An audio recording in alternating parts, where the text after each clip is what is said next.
Welcome to மிருது lotus. நாம் இன்றைக்கி கொஞ்சம் தாமரை செடிகளை பற்றி பார்க்கலாம். நம்ம முதல்ல பார்க்குறது பார்த்திங்கன்னா ஃபாரினர் அப்படிங்கிற ஒரு வெள்ளை கலர் தாமரை. இது சிங்கிள் பெட்டல் தாமரை.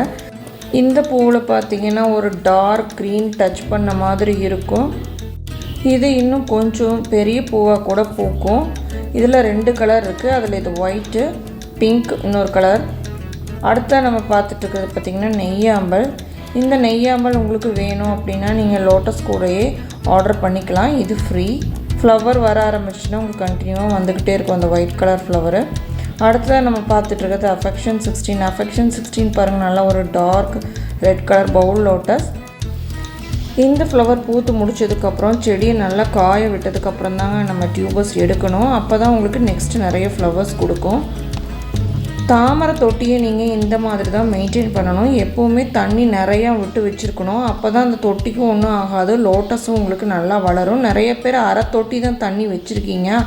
அப்படி வச்சுருந்தீங்க அப்படின்னா உங்களுக்கு செடியும் நல்லா வளராது, மொட்டுக்கள் அதிகமாக கிடைக்காது உங்களுக்கு. முதல்ல இந்த மாதிரி சின்ன இலையிலேருந்து பெரிய இலை வந்ததுக்கு அப்புறமா தான் உங்களுக்கு பூக்கள் பூக்கும். மித்த செடி மாதிரி கண்டினியூவாக உங்களுக்கு ஃப்ளவர்ஸ் கொடுத்துக்கிட்டே இருக்காது தாமரை.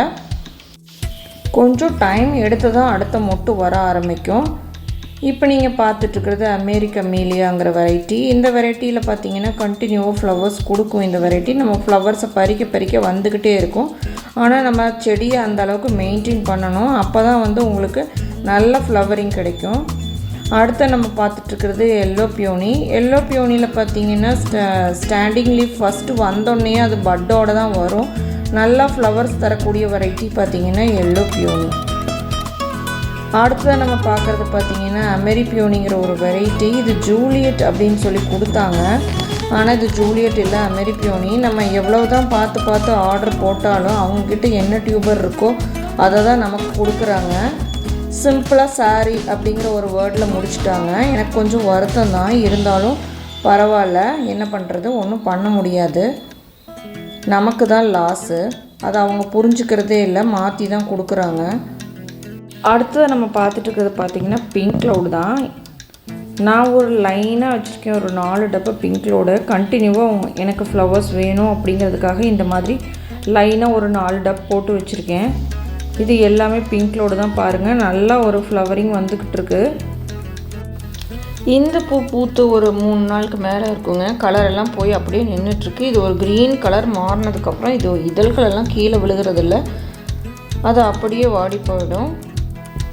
பாருங்கள், நிறைய மொட்டு வந்துக்கிட்டு இருக்கு. பிங்க் க்ளவுடை பொறுத்த வரைக்கும் நம்ம பூத்து முடிச்சதுக்கப்புறம் இலையெல்லாம் கட் பண்ணி விட்டாலும் உங்களுக்கு மறுபடியும் கண்டினியூவாக ஃப்ளவர் ஸ்டார்ட் ஆகிடும். பாருங்கள், இந்த டப்பா அப்படி தான், இதை ரீபாட் பண்ணாமல் அப்படியே கொடுத்துருக்கேன்.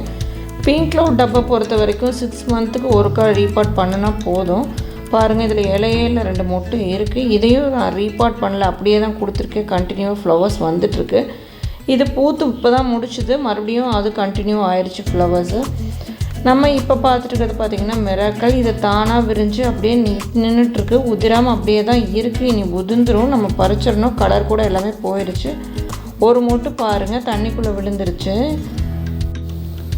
மொட்டு வெயிட் அதிகமாக இருக்கிறதுனால அப்படியே சாஞ்சிருச்சுங்க இந்த மொட்டு. இது நல்லா ஒரு பெரிய பூவாக பூத்துருக்கும், நம்ம க்ரீன் ஆப்பிள் மாதிரி.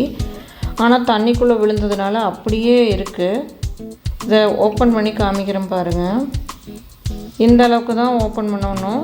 அதுக்கு மேலே ஓப்பன் பண்ணோம்னா எல்லாமே கொட்டி போயிடும். ஏன்னா ரொம்ப நாள் ஆகிப்போச்சு, கலரும் எல்லாம் போயிடுச்சு பாருங்கள். இதை நான் ஓப்பன் பண்ணும்போதே கொட்டி போயிடும் பாருங்கள். அப்படியே நம்ம இதழ்களை எடுத்துக்கலாம், நல்லா மனமாக தான் இருக்கும். அப்படியே நம்ம பூஜைக்கு யூஸ் பண்ணிக்கலாம். நான் அப்படியே எடுத்துக்கிட்டேன். அந்த இதழெல்லாம் எடுத்துகிட்டு தோட்டத்தில் இருக்கிற கோயிலில் நம்ம இதை வச்சிடலாம். இது பாருங்கள், மொட்டு கண்டினியூ ஆயிடுச்சு. டேங்க்கில் கொடுத்தோம் அப்படின்னா உங்களுக்கு கண்டினியூ ஆகிடும் ஃப்ளவர்ஸ் எல்லாமே. அடுத்ததை நம்ம பார்த்துட்ருக்கிறது பார்த்திங்கன்னா தமோலையும் பாருங்கள் கண்டினியூவாக நமக்கு வாரம் ஒரு பூ இருந்துக்கிட்டே இருக்கும். பெரிய பூவை பொறுத்த வரைக்கும் ஒரு டேங்க்கில் இது நல்லா பூக்க ஆரம்பிச்சிச்சுன்னா உங்களுக்கு 2-3 பூக்கள் நமக்கு கிடைக்கும். இந்த மாதிரி பெரிய பூவு. இது ஃபஸ்ட் ஃப்ளவர் அப்படிங்கிறதுனால பாருங்கள், இதோட இதழ்களோட எண்ணிக்கை கொஞ்சம் கம்மியாக தான் இருக்கும். அடுத்த பூக்கள் வர வர உங்களுக்கு அதிகமாகிக்கும்.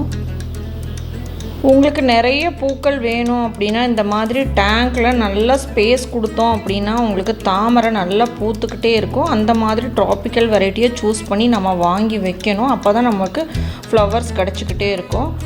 அடுத்ததாக பார்த்துட்ருக்கிறது பார்த்திங்கன்னா இது என்ன அப்படின்னா ஃபேரி டைல் சிண்ட்ரெல்லா அப்படிங்கிற ஒரு டேபிள் ரோஸ் மாதிரி இருக்கக்கூடிய ஒரு பிளான்ட்டு தான் இது. இது கட்டிங்ஸ் வச்சாவே உங்களுக்கு வந்துடும். இது என்ன கலர் அப்படின்னா லைட் பிங்க் அண்ட் ஒயிட் ரெண்டுமே இந்த ஒரே செடியில் உங்களுக்கு வரும். ஃபஸ்ட்டு லைட் பிங்க்காக இருக்கும், அப்புறம் ஒயிட் ஆகும், திருப்பியும் கொஞ்சம் டார்க் பிங்க்காக மாறி அப்படியே சுருங்கிடும். அடுத்ததாக பாருங்கள் இன்னொரு கலர், அது ஒரு ஆரஞ்சு கலர். இதுவும் ஃபேரி டைல் சிண்ட்ரெல்லா தான். இந்த ஃபேரி டைல் சிண்ட்ரெல்லா வெரைட்டிஸில் இந்த 2 கலர் என்கிட்ட இருக்குது. உங்களுக்கு வேணும் அப்படின்னா நீங்கள் வாட்ஸ்அப்பில் லோட்டஸ் கூட ஆர்டர் கொடுத்துக்கலாம்.